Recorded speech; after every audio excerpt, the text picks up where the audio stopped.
আজ আমরা মিজেলস নিয়ে কিছু বলবো। সাম্প্রতিক সময়ে দেশের অনেক জেলায় হামির প্রকোপ বেড়েছে এবং এর ফলে শিশু মৃত্যুর খবর পাওয়া গিয়েছে। এই পরিস্থিতিতে আমাদের জানা থাকা উচিত হাম কি, কেন ও কিভাবে ছড়ায় এবং শিশুর হাম হলে কি করবেন।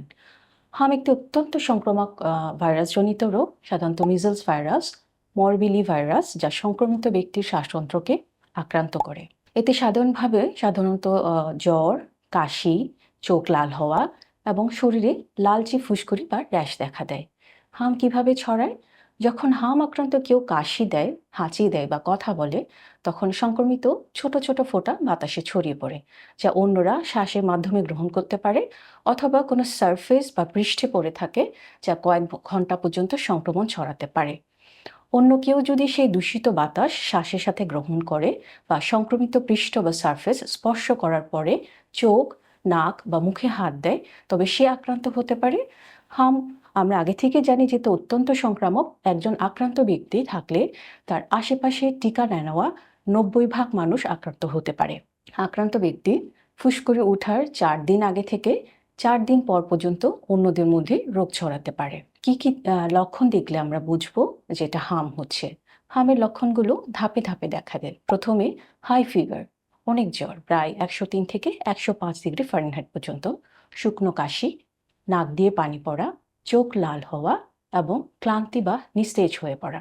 পরে মুখের ভিতরে সাদা দাগ, যেটা আমরা কপ্লিক স্পটস বলি, 3 থেকে 5 দিনের মধ্যে শরীরে র্যাশ, এরপর মাথা ব্যথা, গলা ব্যথা, পেশিতে ব্যথা, ডায়রিয়া বা বমি হতে পারে।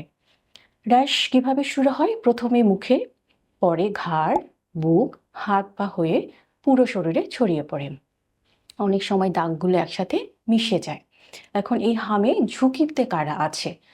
সাধারণত 5 বছরের কম শিশু, 20 বছরের বেশি বয়সী, গর্ভবতী নারী এবং যাদের রোগ প্রতিরোধ ক্ষমতা কম। এই হাম থেকে কি কি জটিলতা হতে পারে? প্রথমত নিউমোনিয়া, সেকেন্ড হচ্ছে ব্রেইনের ইনফ্লামেশন অথবা ব্রেইন সোয়েলিং, যেটা আমরা এনসেফালাইটিস বলি, যা স্থায়ী ক্ষতি বা মৃত্যুর কারণ হতে পারে। অন্ধত্ব, তীব্র ডায়রিয়ার কারণে পানি শূন্যতা এবং সেখান থেকে মৃত্যু হতে পারে। কানের সংক্রমণ। হাম কতটা গুরুতর হতে পারে? বলা হয় যে টিকা না নেওয়া প্রতি 5 জনের মধ্যে একজন হসপিটালে ভর্তি হয়। সেক্ষেত্রে 5 বছরের কম বয়সী শিশুদের ঝুঁকি অনেক বেশি। প্রতি 1000 জনে একজনের ব্রেইন সোয়েলিং হতে পারে, যা স্থায়ী ক্ষতির কারণ হতে পারে। তাছাড়াও প্রতি 20 জন শিশুর মধ্যে একজন নিউমোনিয়ায় আক্রান্ত হয় এবং প্রতি 1000 জনে 1 থেকে 3 জন মৃত্যুবরণ করতে পারে, এমনকি ভালো চিকিৎসার পরেও।